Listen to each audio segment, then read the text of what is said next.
22 दिसंबर 2025 उत्तर प्रदेश के बदायूं के अंदर एक बंगाली डॉक्टर रहता है और अपनी छत से वो पीछे की तरफ एक तालाब में झांक कर देखने लगता है। उस तालाब में जो उसे नज़र आता है उसे देखकर उसकी बहुत ही तेज़ी के साथ चीख निकल आती है। दोस्तों, दरअसल उसमें एक डेड बॉडी तैर रही होती है। उस डेड बॉडी को देखकर आनन फानन में ही वो नीचे उतर कर जाता है और जब वहाँ जाकर जो दृश्य देखता है वो दहाड़े मार मार कर रोने लग जाता है, क्योंकि वो डेड बॉडी किसी और की नहीं उसके मजले बेटे की होती है। दोस्तों, क्या था पूरा मामला, किसने ऐसा बड़ा काम किया था? अगर आप लोग भी पूरे मामले को डिटेल के साथ जानना चाहते हैं तो वीडियो को जरा सा भी स्किप ना करें, लास्ट तक वीडियो को जरूर देखिएगा। आगे बढ़ने से पहले हमारी वही रिक्वेस्ट कि जो हमारे चैनल के साथ नए हैं कृपया करके चैनल को फॉलो कर लें, बेल आइकन को जरूर प्रेस करें। नमस्कार, जय हिंद। आप देख रहे हैं APH न्यूज राहुल रावत के साथ। आज की जो हकीकत की घटना आप लोगों को बताने जा रहा हूँ, ये हकीकत की घटना उत्तर प्रदेश में एक जिला पड़ता है बदायूं, इसी के फैजागंज बहेरा थाना क्षेत्र के वार्ड नंबर 6 की है। यहाँ पर एक बंगाली डॉक्टर रहता है जिसकी उम्र लगभग 62 साल है, जिसका नाम RK विश्वास होता है, जो पीछे से पश्चिम बंगाल के सिलीगुड़ी का रहने वाला होता है। दोस्तों, दरअसल इसके 3 बेटे होते हैं। बड़े वाले बेटे का नाम प्रिंस होता है, उससे छोटे वाले बेटे का नाम प्रतीश और तीसरे नंबर के बेटे का नाम होता है सिंटू। ये सभी के सभी लोग बड़े आराम से अपने घर परिवार के साथ रहा करते हैं। जो छोटे वाला बेटा होता है सिंटू, वो अपनी पत्नी के साथ दिल्ली में रहा करता है और जो खुद डॉक्टर की पत्नी होती है वो इनके पैतृक गांव सिलीगुड़ी में रहा करती है। बाकी 2 लड़के और उनकी पत्नियां इसी के साथ यहीं पर रहा करती हैं। दोस्तों, कामकाज बड़े अच्छे तरीके से चल रहा होता है। 10 दिसंबर 2025 का वाकया होता है जब डॉक्टर साहब RK विश्वास अपने बड़े बेटे प्रिंस, उसकी पत्नी और प्रतीश की पत्नी के साथ वो सीधे अपने पैतृक गांव सिलीगुड़ी में चला जाता है और वहीं पर रहने लगता है। लगभग 9 से 10 दिन वहीं पर रहता है।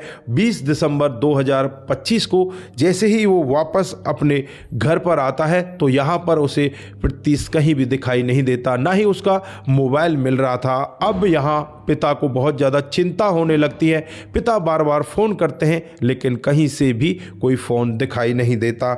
21 दिसंबर 2025 को वो नज़दीकी जो फैजागंज थाना क्षेत्र है उसमें पहुंच जाते हैं और प्रतीश की गुमशुदगी की रिपोर्ट दर्ज करा देते हैं और पुलिस वाले भी यहां पर अपने सर्च ऑपरेशन में लग जाते हैं। अब 21 दिसंबर को रिपोर्ट तो दर्ज हो जाती है लेकिन पिता को बहुत ज़्यादा चिंता होती है। अपनी तमाम तरह की रिश्तेदारियों में बातचीत करता है, कहीं से भी कोई खुलासा नहीं हो पाता। दोस्तों, 22 दिसंबर 2025 सुबह सुबह का वाकया होता है जब ये डॉक्टर साहब अपनी छत पर चढ़े होते हैं और छत से अपने पीछे की तरफ जो गेट होता है उससे पीछे की तरफ एक तालाब होता है, उस तालाब में देखने लगते हैं तो वहाँ इन्हें कुछ ऐसा दिखाई देता है जिसे देखकर ये चीखने लग जाते हैं। आनन फानन में ही अड़ोसी पड़ोसी वहाँ पर पहुँच जाते हैं और जब मौके पर अड़ोसी पड़ोसी पहुँचते हैं और उस तालाब के अंदर देखा जाता है तो एक डेड बॉडी वहाँ पर दिखाई देती है। वो डेड बॉडी किसी और की नहीं होती, इसके मजले बेटे यानी कि दूसरे नंबर के बेटे प्रतीश की होती है, जिसके हाथ पैर बंधे हुए हैं और उसके पेट पर एक पत्थर बांध रखा है और एक यहाँ पर टीप पाइप से भी बांधा गया है, जो इसी तरह की मेडिकल में यूज किए जाते हैं। वो सारी चीज़ यहाँ पर दिखाई देती हैं। दोस्तों, अब आनन फानन में ही यहाँ पर पुलिस को बुला लिया जाता है। पुलिस मौके पर आ जाती है, डेड बॉडी को अपने कब्जे में लेती है और जो पिता होते हैं RK विश्वास, उनसे जब पूछताछ की जाती है कि कोई आपके बेटे का दुश्मन, कोई आपका बेटे का गहरा दोस्त या किसी के साथ आपकी कोई चल रही हो, तो यहाँ पर वो कहते हैं कि नहीं नहीं साहब, हमारी किसी के साथ कोई दुश्मनी नहीं है।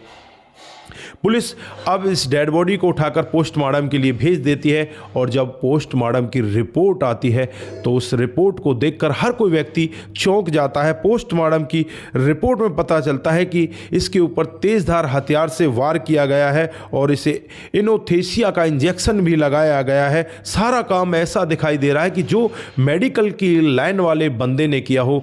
कहीं ना कहीं ऐसा लगता है कि कोई ना कोई इनका अपना इसमें साथ दे सकता है या कुछ और बड़ा मामला हो सकता है। इस सब के लिए पुलिस जांच पड़ताल कर ही रही थी।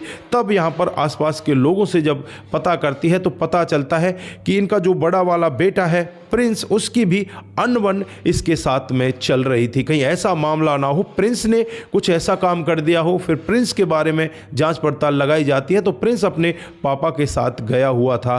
तो पुलिस को यहाँ पर ऐसा लगने लगता है कि कहीं प्रिंस ने किसी व्यक्ति को पैसे देकर ये काम तो नहीं करा दिया गया। फिर प्रिंस से सख्ती के साथ पूछताछ की जाती है।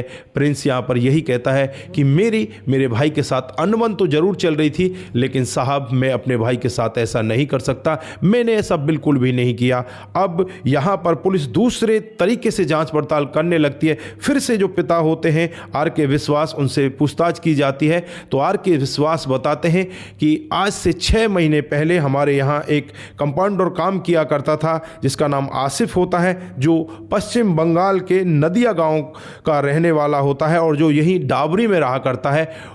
वो यहाँ पर चोरी करता है और चोरी की वजह से उसे यहाँ से निकाल दिया जाता है। और एक फ़िलहाल हमारे यहाँ पर कंपाउंडर काम करता है जिसका नाम संजू है, जो वार्ड नंबर 7 में ही रहा करता है। अब पुलिस यहाँ पर शक के बिना पर ही इन दोनों लड़कों की खोजबीन में लग जाती है और 23 दिसंबर 2025 को आसिफ और संजू दोनों को गिरफ्तार कर लिया जाता है। और जब उन्हें गिरफ्तार करके सख्ती के साथ उनसे पूछताछ की जाती है तो यहाँ पर संजू पहले टूट जाता है और संजू जो सत्य बताता है उसे सुनकर पुलिस वाले भी एक बार यकीन नहीं कर पाते। संजू बताने लगता है कि जो प्रीतिश है उसका संबंध उसकी माँ के साथ हो जाता है और उसकी माँ के साथ वो आपत्तिजनक स्थिति में होता है। इस तरह के वो फोटोग्राफ्स अपने कैमरे में खींच लेता है और इन फोटोग्राफों को दिखा दिखाकर संजू को चिढ़ाया करता है। संजू यहाँ पर कुछ भी नहीं कर पाता और उससे पहले जो यहाँ पर दूसरा लड़का होता है जिसका नाम आसिफ होता है,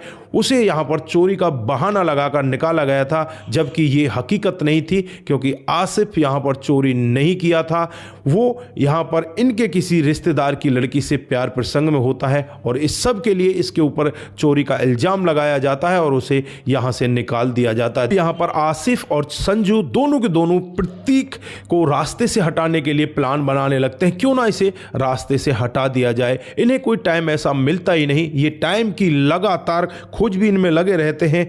और फिर एक दिन मामला कुछ ऐसा हो जाता है जब आर के विश्वास अपने बड़े वाले बेटे बहुओं को लेकर सीधे अपने गांव को चला जाता है। 10 नवंबर 2025 का ये वाकया होता है। प्रतीक घर पर अकेला रह जाता है। अब ये दोनों मिलकर प्लान बनाने लगते हैं और प्लान के तहत ही 19 दिसंबर 2025 को रात को करीब 11 बजे ये दोनों के दोनों प्रतीक के घर पर आते हैं। प्रतीक गहरी नींद में यहाँ पर सोया हुआ होता है।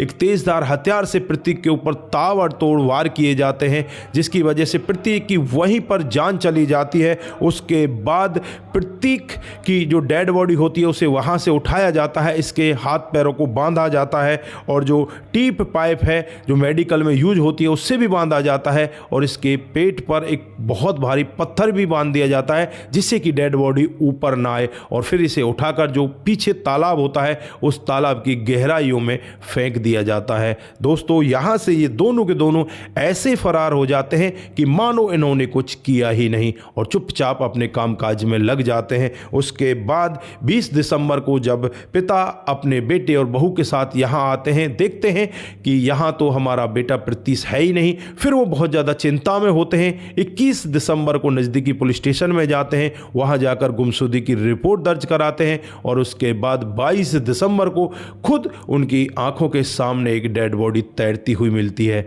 दोस्तों, पुलिस यहाँ पर फिलहाल इन दोनों लड़कों को गिरफ्तार कर लेती है। दोनों लड़कों को गिरफ्तार करके तमाम धाराएं उनके खिलाफ लगा देती है और उन्हें जेल के अंदर बंद कर दिया जाता है। लेकिन यहाँ पर जो इस लड़के का पिता है आर के विश्वास, वो ये दावा कर रहा है कि जो ये लड़के कह रहे हैं कि प्रीतिश का जो अवैध संबंध उस लड़के संजू की माँ के साथ था वो बिल्कुल गलत है, सरासर निराधार है। ऐसा कुछ भी नहीं है। ये सब वो बंगाली डॉक्टर जिनकी उम्र 62 साल होती है, आर के विश्वास, वो यहाँ पर ये कह रहे होते हैं। दोस्तों, ये अभी आगे पुलिस खुलासा करेगी कि आगे इसमें क्या बड़ी वजह थी। फिलहाल यहाँ पर उन दोनों लड़कों ने यही सब बताया। घटनाक्रम को सुनाने का उद्देश्य सिर्फ आप लोगों को जागरूक करना है, आप लोगों को बताना है कि ऐसे ऐसे कर्म भी हमारे समाज के अंदर हो रहे हैं। दोस्तों, यहाँ पर एक हंसता खेलता परिवार किस तरह से टूट जाता है, आपने इस घटनाक्रम में सुना।